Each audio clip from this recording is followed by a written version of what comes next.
ہم جان بوجھ کے اپنے لیے جہنم کٹھی کرتے ہیں، پھر کہتے ہیں سکون نہیں زندگی میں. کہاں سکون آئے گا؟ کیسے آئے گا؟ ہم نے خود آگ لگائی ہے چمن میں اپنے. جو قیامت کی سزا ہے، میرے نبی پاک علیہ السلام نے فرمایا رب تمہیں سامنے کھڑا کرے گا. اور کس طرح کھڑا کرے گا؟ فرمایا لوگوں کے وجود سے کپڑے اتر جائیں گے، زمین اس طرح دہکے گی جس طرح تانبا زمین پہ رکھا جائے اور آگ جلائی جائے.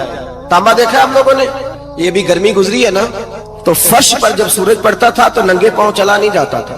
صحیح کہہ رہا ہوں؟ ننگے پاؤں، بچے کا پیر زمین پہ لگتا تو چیخ اٹھتے ہیں، کہتے ہیں جل گیا پیر.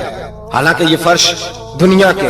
اور اگر تانبے کے اندر خاصیت ہے کہ اگر کوئی دھات جلدی اور زیادہ گرم ہوتی ہے تو وہ تانبا ہے. میرے نبی نے مثال دی تو اس کی دی جو سخت تھا، فرمایا تانبے کی طرح زمین تپائی جائے گی اور پھر ننگے پاؤں رب تمہیں کھڑا کرے گا. آج سورج کی پشت تمہاری جانب ہے، قیامت میں منہ تمہاری جانب ہوگا. نیزہ آپ نے دیکھا ہوگا، نیزہ ہوتا تھا.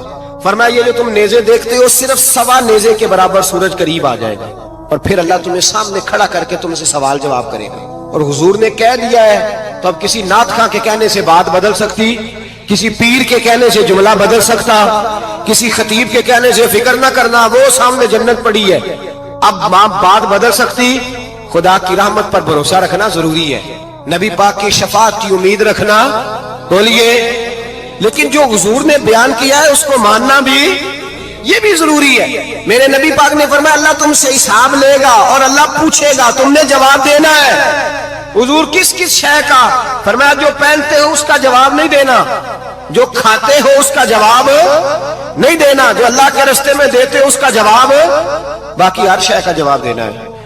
ادھر جو پلاٹ ہے اس کا بھی جواب دینا ہے، اور جو وہ جو بچوں کو پیسے بتائے ان کا بھی جواب دینا ہے، جو چھپائے ہیں ان کا بھی. ثم لتسألن یومئذ عن النعیم. جو کمیٹی اپنے محلے میں ڈالی ہے اس کا بھی جواب دینا ہے، جو سسرال کے علاقے میں ابا جی سے چوری ڈالی ہوئی ہے اس کا جواب بھی، سب کا جواب دینا ہے. تمام حساب کتاب. اور اللہ فرماتے ہیں میں سامنے کھڑا کر کے ہر سوال کا تجھ سے جواب، تجھے ہر سوال کا جواب.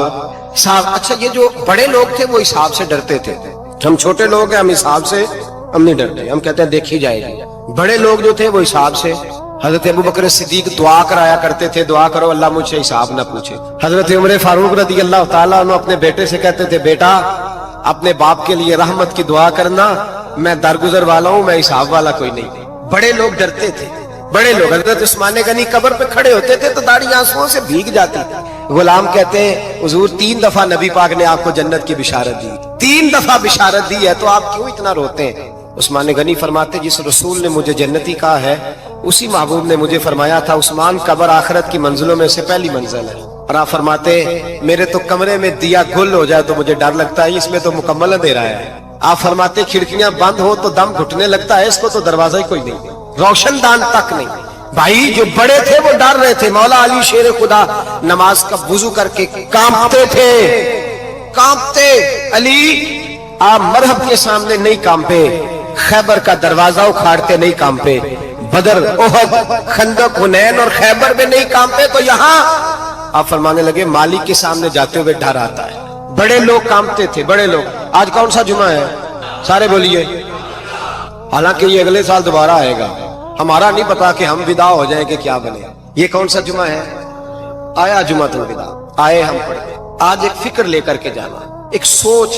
جہاں روز رات کو بیٹے کی ٹینشن، بیٹی کی ٹینشن، بھائی کی ٹینشن، پوتے کی ٹینشن ہوتی ہے نا، ایک ٹینشن اور اپنے آج ایک ٹینشن بڑھا لو، قبر کی ٹینشن پیدا کر لو، قیامت کی تھوڑی سی فکر کر لو، تھوڑی سی ایک لمحے کے لیے صحیح تھوڑا خیال پیدا کرے. حضرت حسن بصری نام سنا ہوا ہے نا، یہ حضرت علی کے شاگرد ہیں. نبی پاک کے گھر میں آ جاتے تھے کئی دفعہ، بچے تھے جب. حضرت حسن بصری تابعی ہیں. فرماتے خانہ کعبہ میں عمرہ کرنے گیا، طواف کعبہ کر رہا تھا تو بڑا عجیب منظر ہوا، رات کی تنہائی ہوئی. اس وقت کئی دفعہ طواف بند بھی ہوتا تھا، اس لیے کہ رش کم ہوتا تھا تو رات کو سب سو جاتے.